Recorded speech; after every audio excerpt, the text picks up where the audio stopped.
Il m'échoit le grand honneur de prendre la parole ce jour sous le patronage de Monsieur le ministre des Finances et du Budget, Monsieur Kalice Ganongo, à l'occasion de l'inauguration de la cellule du numéro d'identification unique.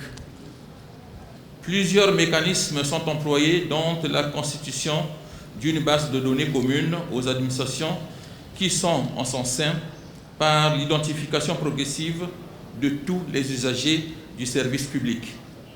Aujourd'hui, le NIOU est la clé de connexion pour tous les systèmes de traitement automatisés des administrations du ministère des Finances et du Budget.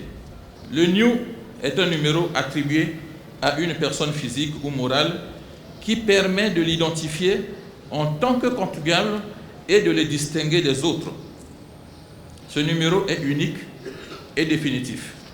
Il permet à l'administration fiscale de connaître de façon spécifique chaque contribuable, ses caractéristiques et même les droits et obligations qui lui sont propres, c'est-à-dire intérêt de pouvoir identifier tous nos contribuables. Il sera donc désormais difficile de se soustraire à cette obligation civique que représente l'immatriculation. Tout paiement d'impôts ou taxes est subordonné à la présentation du NIOU. Toute dépense s'engage, se liquide au budget et n'est payée au Trésor qu'à la suite de la présentation du NIOU.